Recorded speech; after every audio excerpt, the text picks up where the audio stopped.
Nando's is a fast casual restaurant that originated in South Africa in 1987.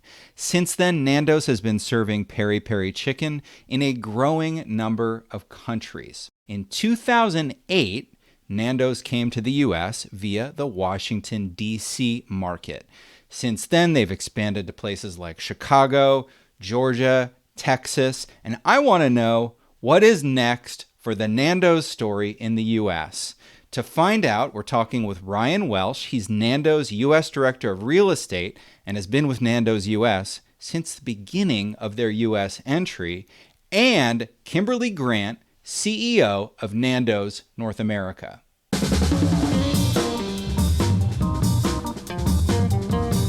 You're listening to Where We Buy. It's the show where we talk with retail experts and we visit the places where we buy. My name is James Cook. I research retail and real estate for JLL. Welcome, Kimberly Grant and Ryan Welch from Nando's North America. Thank you for coming on Where We Buy. Thank you for having us, James. Yes, it is so great to have you here. And for our loyal listeners, we've also recently had Robbie Brosen, who's one of the co-founders of Nando's in South Africa, on the show. And he was nice enough to give the whole origin story of Nando's. So at this point, our loyal listeners have already heard the story from the global perspective. And now I want to dive into North America. So Ryan, maybe that's you. 2008, Nando's comes to America. Had you even heard of Nando's? Tell me about it.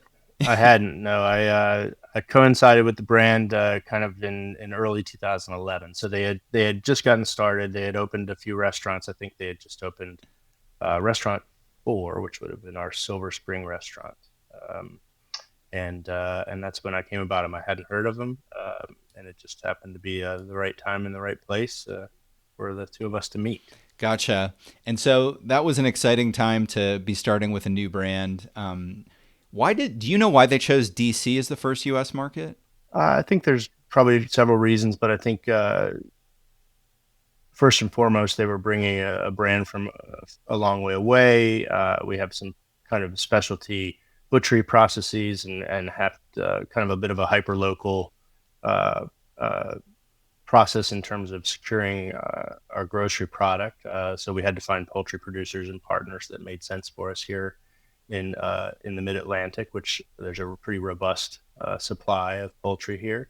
And then also you have obviously Washington, D.C. and the federal government. So you had some insulation in terms of markets. And it also has been a bit of an incubator for fast casual restaurants over the years. So I think it made sense for a couple different reasons. And for folks that aren't familiar, it's a fast casual chain. How would you describe it to a newcomer? It's flame grilled chicken that's marinated on the bone in our PERi-PERi sauce, and that's PERi-PERi is the Swahili pronunciation of the bird's eye chili. So this is a chili that we grow in Malawi and Zimbabwe and South Africa, and it's a small, slightly spicy, slightly fruity, maybe a little more than slightly spicy. Sauce that we make, and we marinate our chicken. We're a kind of fresh, never frozen product. So, it was certainly incumbent upon us to find producers that could get chicken into the restaurants, quickly. So that's why we stood up restaurants first in the DC metro area. But the brand has kind of found its wings all around the world. And we basically do flame grilled chicken. It's very much kind of a food of love, kind of backyard barbecue in a restaurant. It's street food. It's not super sophisticated. It's some just lovely kind of chunky vegetable dishes and grilled chicken. And what I love about it too is it's fast casual, so it's not super expensive, but it's a wonderful atmosphere, and you really do feel like you're sitting down in a nice place for a good meal. So I think that's another thing that I love about it. So DC was first on the stop in the U.S. What came next after that? Chicago. So about a decade, a little more than a decade ago, we opened the first restaurants in Chicago. Started in West Loop there on Randolph, which is a pretty tremendous kind of vibey submarket of the Chicago trade area. We're kind of the first fast casual to enter that market, so it's always been this kind of adaptive reuse project that really housed many kind of high end chef driven concepts, and it's always been kind of a destination dining place. So we were kind of frontier on fast casual, and since it's obviously become a much more popular place, but we thought that with the restaurants and the level of care that goes into the way we build our restaurants and the fit and finish, we thought that clientele would respond to the kind of the level of intention around design and form function, and turned out to be a good bet. It's been a successful restaurant for us there. So. That's fantastic. And you've got multiple, at least two of that I can think of in Chicago. Are there? Oh my gosh, 12 oh my now, gosh, and 12. we're Wow. active. Yeah, I know, right? and active on several other deals that we're working on now. So hopefully you'll see some more Nando's coming to market in the not too distant future. And beyond Illinois, I think I mentioned Texas as well. Yeah, we just in the past couple years we opened up Texas, so we've now opened 3 restaurants in Houston, 1 restaurant in Austin, and 1 restaurant in Dallas, and actively seeking and developing new stores there as well. So we're just very much in the beginning stages of Texas, and then we've also opened a few stores in Georgia, in the Atlanta market. So we've got 2 restaurants open and 1 under construction there, and obviously actively seeking additional restaurants there as well. So yeah, still very much kind of in the beginning of our arc. It feels like we've been doing this for quite a while, but I think as Kimberly would attest, we're still very much in the beginning of this journey. So Kimberly, Nando's brought you on this year, right, to lead the U.S. business. What were your marching orders? What was the first thing you felt like you needed to get accomplished? Well, I think I'll start with, I was one of the first users of the brand in DC. I came across Nando's when I was running Ruby Tuesday restaurants, and I would come to the DC market quite often, and I had a restaurant a block and a half away from the first Nando's. And so as a student of the industry, I visited both Nando's, and there was a concept called Vapiano's beside it as well. And, when you were in casual dining, you were like, what is this fast casual stuff all about? What's going on? So I was in there quite a bit, and it was really intriguing to me. They were doing things, they were pioneering, they're not the only ones. Obviously, there was, Shake Shack, Kava, Sweet Green, what have you, around the same time. But what was unique about Nando's was they really did have this hybrid between fast casual and full service. You could get alcohol, you could get a coffee. You had center of the plate proteins that were prepared to order, which was a little bit different than the rest of the world at the time, because the other parts, Chipotle, what have you, were doing the scoop and dump where everything was pre-cooked, and you go down this line and you would make your meal. But Nando's was cooked to order, fresh, and had great value, similar to casual dining, which was really intriguing to me. So I knew the brand then, and then in 2013, when I came to be the CEO for Jose Andres, my office was 3 blocks away. So it then became my lunch spot. And I also was in a corporate apartment over at Pentagon Row, right above a Nando's, and so it was my dinner spot. So I really came to be a customer first and foremost. So when you ask me about my mandate when I came in, first, I love Nando's, okay? And everyone knew that. But as a 35-year veteran of the restaurant industry, I also love hospitality and restaurants. And so my mandate was really to take my experience of having opened hundreds of restaurants across the country and my love of Nando's and find the growth path forward for the brand. So that's really how, my journey with Nando's started and how I came to be where I am now. So you were with Ruby Tuesday and Jose Andres, quite different, which is fascinating. What did you learn from those roles? And those were both C-suite roles, right? What did you learn from those roles that you're kind of translate into what you're doing with Nando's? I feel like my career has been iterative and building upon getting me ready for Nando's. I know that sounds really crazy, but first, all of my stops along the way, Ruby Tuesday, Jose Andres, Four Seasons, all founder-led businesses.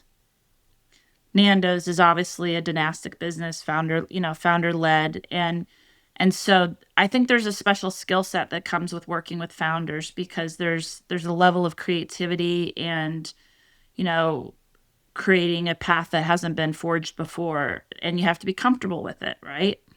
So I think that the founder led business stuff was really important for my preparation to be in this role, so to speak.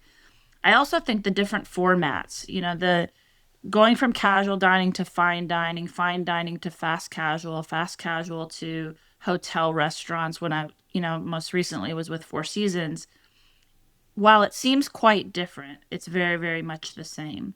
In many cases, we employ the exact same team members. You could have someone grilling at Nando's that was grilling at China Chilcano or at Oyamel in the morning shift, right? I mean, we cross over more than you would think.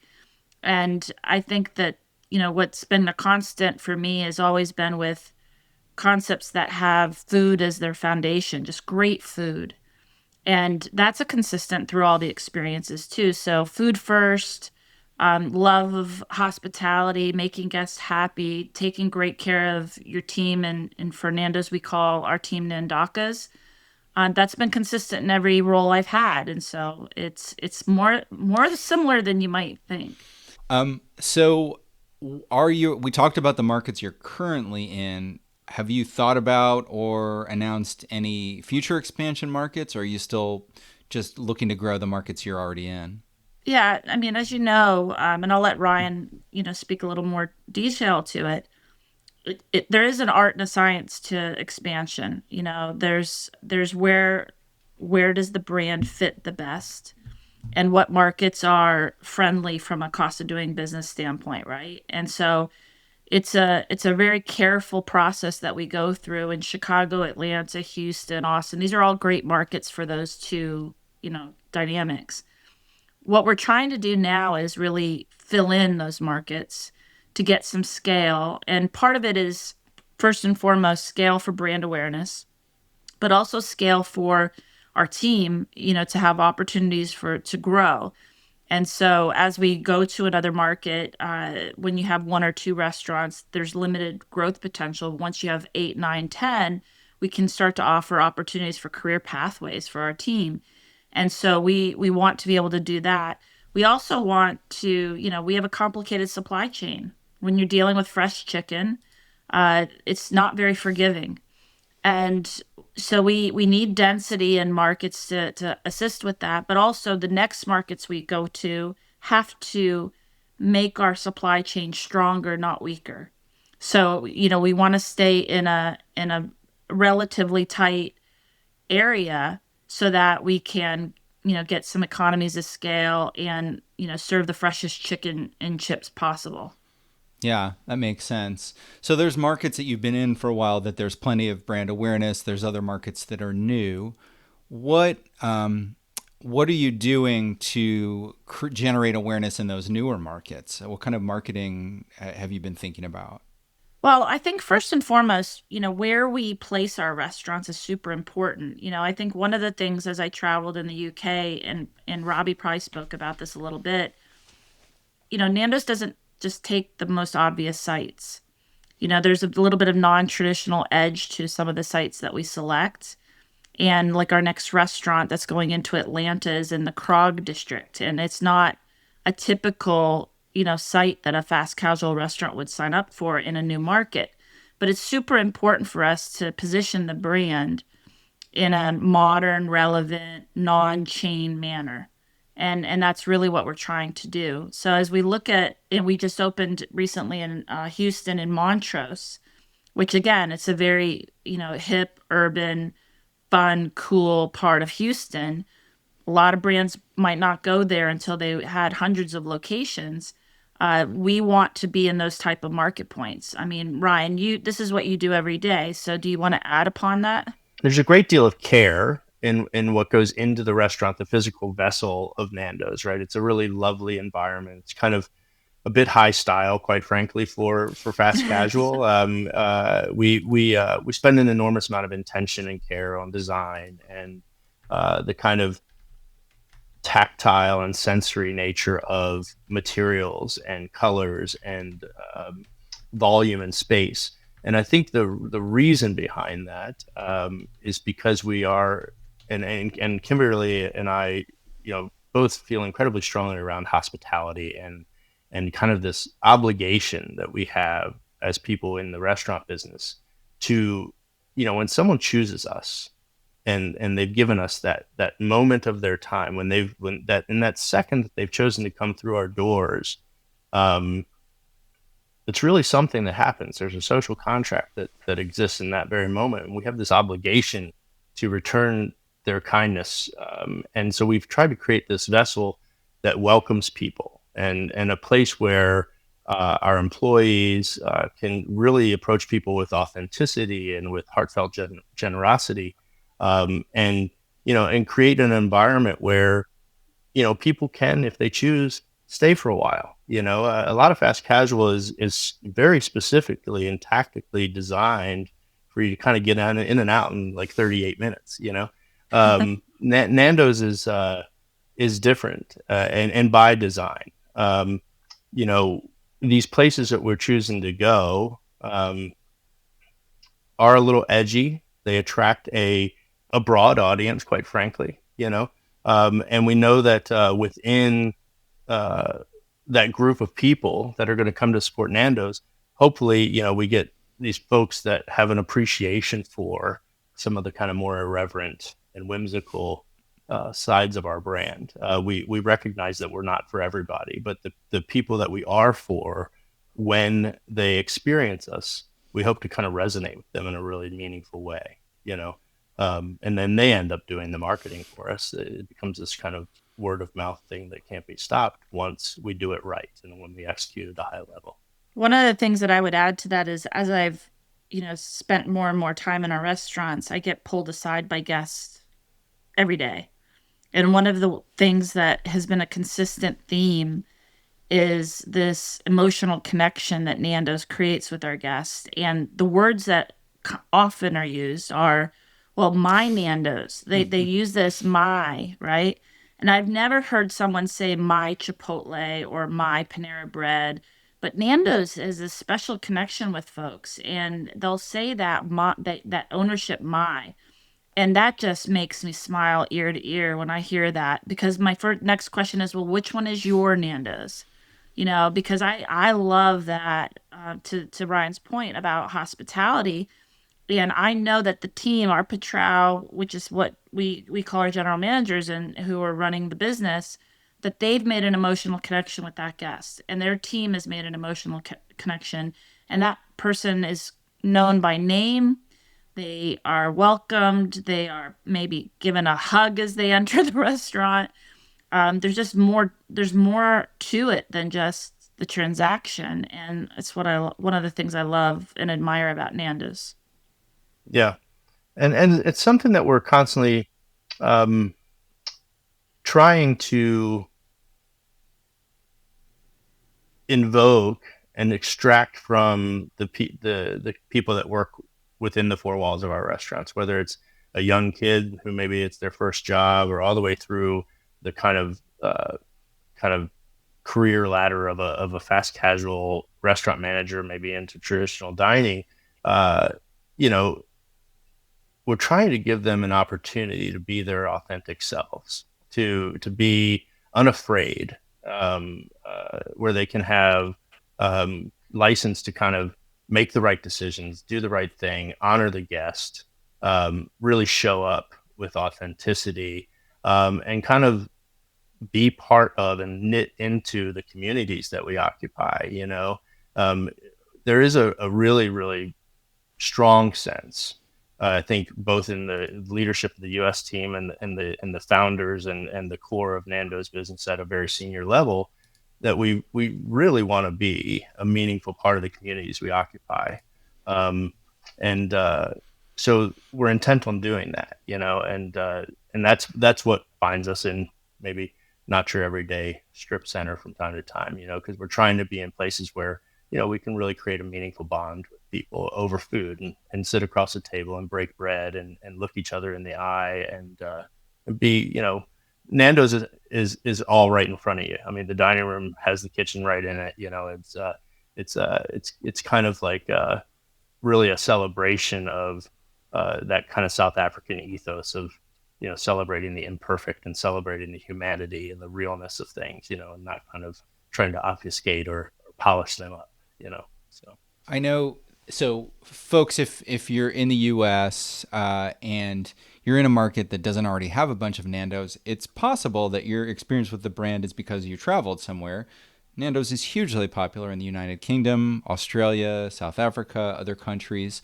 Would a visitor who's been internationally to a Nando's, are there any differences that you kind of changed, either menu wise or design wise, or is it still they're kind of all the same? I mean, there's two things that I'll say to that. One is that because of the authenticity of the brand, it shows up differently all over the world.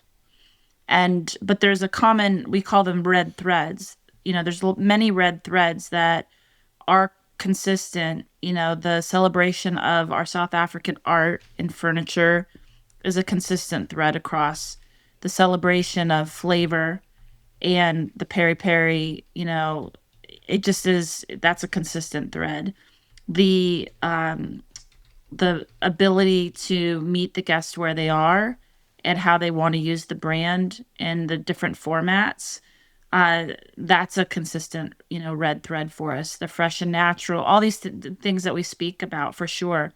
But what's interesting is that I meet, even though we have a small footprint in the US, I chuckle because a lot of people I meet might be aware of the brand two other ways that you wouldn't expect. One is they have the sauce in their refrigerator.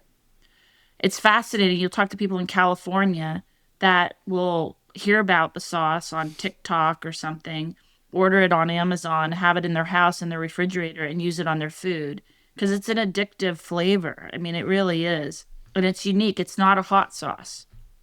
Okay. But it has attributes and elements of creating umami and just really this explosion in your mouth. And so people have it in their refrigerator. And then the second is youth. They pick up on the brand in the UK in particular, and Ryan, you can expand on this, is a cult phenomenon.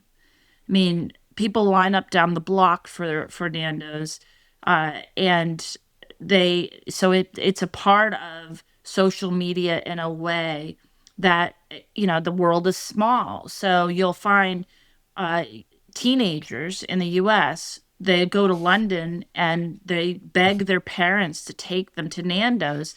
So they know about Nando's, and they may not even know that they have one in a city near them here in America. But this aura is what I'm going to call it of, I got to go to Nando's. I mean, Ryan, would you agree with that? we are definitely something different, right? And there is a bit of a cult following, I think, in different parts of the world. Certainly in the UK. I mean, we've built a very big brand there. I mean, I think I've got a friend who has a flat in London. He probably walked the six Nando's. I mean, Yeah. it's there's a lot of, I think there's 500 restaurants in the UK, which is a geography the size of Pennsylvania. You know, um, uh, you know, there are points of difference, and I think the thing about Nando's is that maybe one of the biggest differences between us and other brands, and I think it's an opportunity for us too, is we don't kind of bang people over the head with all of these things. We kind of let people discover these things organically, and it's almost like when the first time you come into a Nando's as a guest, it's different, right? The guest journey is different. The movement through space, the way you interact with employees, the way that you interact with the brand and touch points and different little notions is different. And it could be maybe frustrating if you're not familiar with it. But that same person the next week comes in, and they may have been frustrated the first time, and the second time they come in, they bring 3 or 4 or 5 friends with them, and it's like they have the secret decoder ring. They're like, here, I'll show you how it's done, and that is what builds this kind of strange cult-like following. I think it certainly hasn't happened for us fully here in the US yet. There have been moments of that. We're very, very blessed with kind of this very quiet following of a lot of people that are devout and very, very committed. And I know that they will continue to help support us. In a lot of our openings, we've done these incredible community outreach collaborations with, Chance the Rapper in Chicago, or, we've done backstage for everyone, Adele and Taylor Swift and Rihanna and, Jay-Z and Beyonce and everybody. But, and we've got some really old school fans like Ed Sheeran that's been around forever, and been super loyal to us and never asked for a thing, I think Nando's has all these little kind of magical moments, right? As Kimberly was saying, each of the restaurants you were asking about how they're different from country to country. Well, they're even different restaurant to restaurant. I mean, we're all the same Nando's, but every Nando's is a bespoke expression of the brand. I mean, they're all design build projects. I mean, they're, when Kimberly talks about people saying their Nando's, it's because it is their Nando's. There is no facsimile of that Nando's. It is theirs, and it belongs to them. And it's you're going to see similar material study and similar collision of new South Africa and ambition and all these things, but every single one of these things is really truly a bespoke expression of the brand, which is quite special. I think that having worked in a variety of brands in the industry, I don't think I'm going to be out of school in saying that the restaurant industry isn't always the best employer, and is kind of fraught with transient workforce, right? And I started in the industry as a waitress, and I was fortunate to be a part of a company, founder-led organization that really put people first and had benefits before we had to have benefits, created career pathway for me to go from a server to a manager to general manager, and now a CEO, right? I think that one of the things that was a decision maker for me, quite frankly, in joining Nando's was that commercial success and, human success was equally important, and not at the expense of one another. And so one of the things that I am really proud of, and we need to do more of, quite frankly, because we have just begun in America, is, making a difference in our industry and leading by example, and being an employer of choice for our teams and creating career pathways, things like that. It was something that lifted my life. I grew up a poor farm kid in Pennsylvania. I could never imagine having this type of a fantastic career, and we have the platform to do it for hundreds and thousands of entry level restaurant team members through the growth of Nando's. And when I was traveling in the UK and Ireland, Scotland, South Africa, every country has a little bit of a different way that it's making a difference in changing lives. In Scotland, a lot of our team, have difficulty finishing their secondary school, and they have limited career pathway options once they, get out of school. I met 16, 17-year-olds who are on a pathway to have their own restaurant and run a multi-million-dollar business. Fabulous.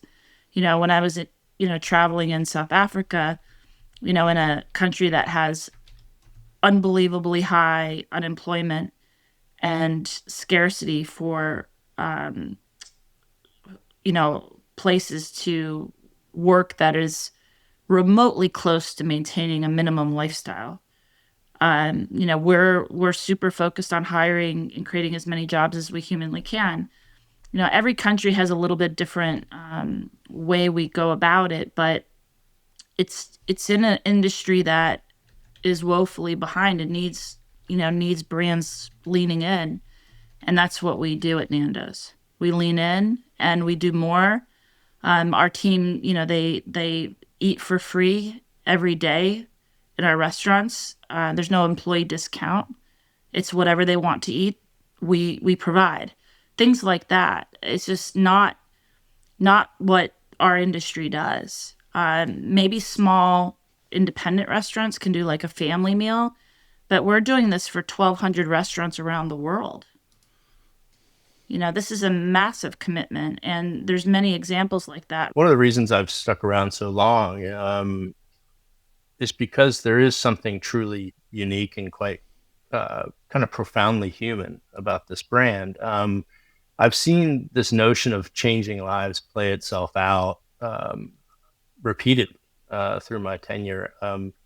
I think of a young lady named Aki. I hired her as a hostess, almost 15 years ago. I think she was 19 at the time or something, and had some very young children, and was really in a tenuous socioeconomic position. Flash forward to now, she's a trial general manager of a $3 million restaurant, and is leading by example. She is the best of us, and she's a perfect case in point of our ability to do these things. I think, as Kimberly mentioned, I grew up in very modest means, definitely socioeconomically challenged. As an adult, I recognize that, my ability as an individual to change the world is incredibly limited. As a child, you're ambitious and you have all these thoughts about what you're going to do, and the extent of your power and all these things, and your personal power. And then you get to be an adult and you realize you have very little real opportunity to change the trajectory of things. One of the things I think that has been most motivating for me is that Nando's is a way by which that I have been able to change the world. Like, I live vicariously through some incredibly benevolent and patient and visionary founders and owners that allow me as an individual to directly impact other people's lives in a way that I would never have been able to do as an individual outside of this group. I've shown people experiences. I've given people opportunities. I've mentored and cultivated in a way that I wouldn't have had the opportunity to do. And I've seen people become themselves, and fully actualized, which is incredibly rewarding, and I don't know that I could have found that somewhere else. Maybe I could have, but I certainly have found it here. And I've seen it play out so many times. So we talk about changing lives. It's not some corporate, jargon, it's not some internal L-tip, S-tip kind of campaign. It's a real thing that kind of informs every action we make, it's pretty cool. That's awesome. Well, we're running out of time, but I can't let you go without asking for your go-to Nando's orders. For folks, and you can take it either way. You could say, hey, if this is your first time to Nando's, here's what you should order. You could tell me what your favorite order is. You could tell me both. I guess, Ryan, since you've been around longer with the brand, I'll let you go first. I'm a half chicken, extra hot. I pine for some things that are no longer on the menu that I hope will come around and either do a limited engagement or find their way back on the menu. But these days it's a half chicken, extra hot. I do love our olives. Our olives in the shareables kind of appetizer menu are delightful. And then the pastel de natas, which is a egg custard and puff pastry. It's a little dessert that we have. It's a delicate little Portuguese tart that you would not expect to find in a fast casual restaurant. And that is, for me, this notion of surprise and delight. It's something that you can end a meal with at Nando's that is absolutely outside of the framework of fast casual, and it is truly satisfying. And it's one of our most precious little things. I think when we do it right, it's pretty outstanding. That's great. Kimberly, do you have a go-to? Yeah, I think I toggle between two, and it depends on whether or not I'm want to get a little messy. So if you ask my first preference, it's the wings. I love wings. Medium. I always order with chips, and the Peri Ranch is a secret of Nando's. If you haven't had the Peri Ranch, it is out of control good. You take these chips that have Peri seasoning all over them, and you dip them in ranch that has Peri seasoning all in it, and it's like I can't stop eating it between the wings and that. But then, and then I usually have an IPA with it because I think that the flavor of heat and the IPA just it works for me.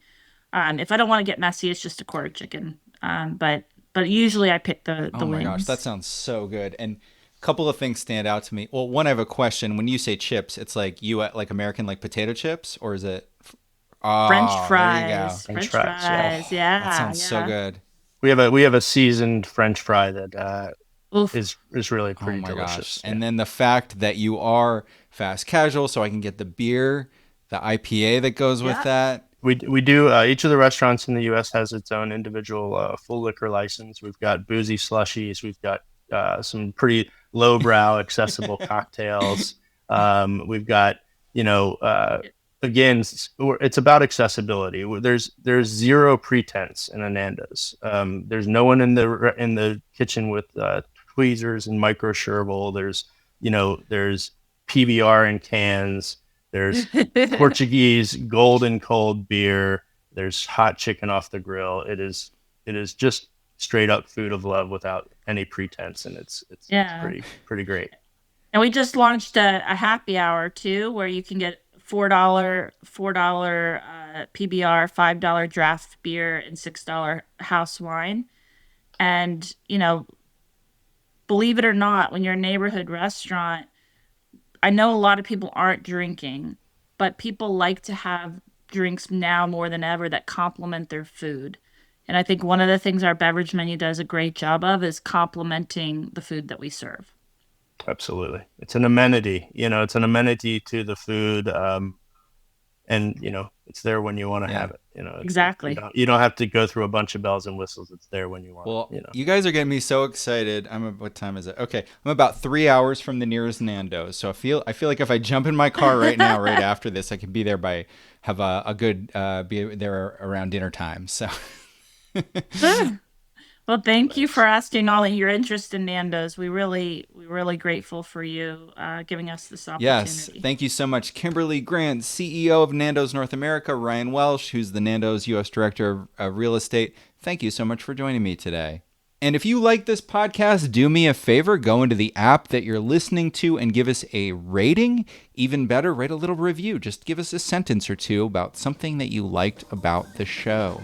You can subscribe to Where We Buy on the iPhone podcast app. We're on Spotify. And you can find us on the web at wherewebuy.show. If you have a specific question about retail, shopping centers, or retail real estate, you can connect with me on LinkedIn. Just search for James Cook JLL. And our theme music is Run in the Night by the Good Lords under Creative Commons license. All right, that's a wrap.